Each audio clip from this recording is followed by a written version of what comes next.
પરંતુ આગળ વધીએ તો જો આજે ગોદરેજ કન્ઝ્યુમરના એમડી અને સીઈઓના રાજીનામાની જાહેરાત બાદ સ્ટોકમાં મોટો ઘટાડો છે. મેનેજમેન્ટમાં પરિવર્તનનું કારણ છે તો અત્યારે સામે નથી આવી રહ્યું, પરંતુ બ્રોકરેજ અહીંથી ચોક્કસથી થોડીક ચિંતિત છે. તો શું છે આખી વિગત અને બ્રોકરેજ હાઉસના શું મત છે તેની વિગત લઈએ સહયોગી શ્રદ્ધા પરસાણિયા પાસેથી. જી શ્રદ્ધા, જણાવો ગોદરેજ કન્ઝ્યુમરમાં શું ખાસ સમાચાર?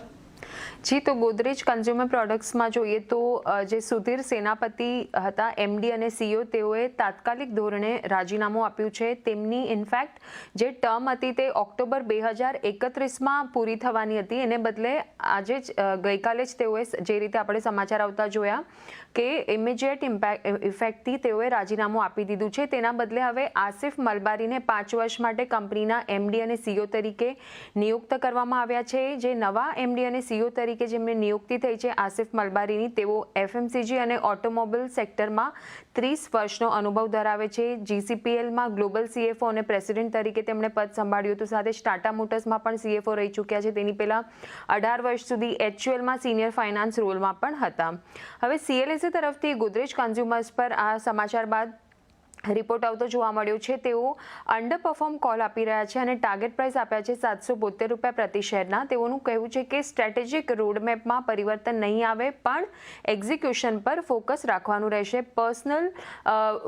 પર્સનલ વોશ અને હોમ ઇન્સેક્ટિસાઇડ્સમાં જે છે તે મુખ્ય પડકાર અહીંયાથી જોવા મળી શકે છે. ત્યારબાદ HSBCનો પણ રિપોર્ટ છે. તેઓએ ડાઉનગ્રેડ કરી છે, રેટિંગ ડાઉનગ્રેડ કરીને હોલ્ડની કોલ આપી છે અને ટાર્ગેટ પ્રાઇસ તેઓએ ₹1120 પ્રતિ શેરના આપ્યા છે. તેઓએ રિપોર્ટમાં જણાવ્યું છે કે એકાએક રાજીનામાથી એક્ઝિક્યુશનમાં અનિશ્ચિતતા જોવા મળી શકે છે. પી મલ્ટિપલનો લક્ષ્ય જે છે તે 45 ટાઈમ્સથી ઘટાડીને 40 ટાઈમ્સ તેઓએ કર્યો છે. સિટી પણ ગોદરેજ કન્ઝ્યુમર પર ખરીદારીની સલાહ આપી રહી છે. તેઓએ ટાર્ગેટ પ્રાઇસ આપ્યા છે ₹1350 પ્રતિ શેરના. તેઓનું કહેવું છે કે FY27ના ગાઈડન્સ અને સ્ટ્રેટેજીમાં કોઈ પરિવર્તન નહીં જોવા મળે એવું તેમનું માનવું છે અને માર્કેટ શેર વધારવા પર તેમજ લિક્વિડ વેપરાઇઝરના પ્રદર્શન પર નજર રાખવાની રહેશે.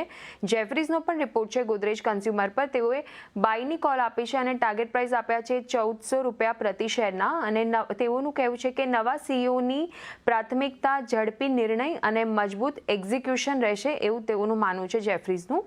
અને વોલ્યુમ આધારિત ગ્રોથનો લક્ષ્ય અહીંયાથી તેઓને રાખવો પડશે એવું તેમનું કહેવું છે રિપોર્ટમાં. તો મિશ્ર જે બ્રોકરેજ રિપોર્ટ છે તે આપણને આવતા દેખાઈ રહ્યા છે અને આ સમાચાર બાદ સ્ટોક એક મોટું નેગેટિવ રિએક્ટ કરતું દેખાઈ રહ્યું છે આ સમાચારના કારણે. અને ઇનફેક્ટ અત્યારે એફએનઓમાં ટોપ લૂઝર તરીકે કારોબાર કરી રહ્યું છે ગોદરેજ કન્ઝ્યુમર્સ.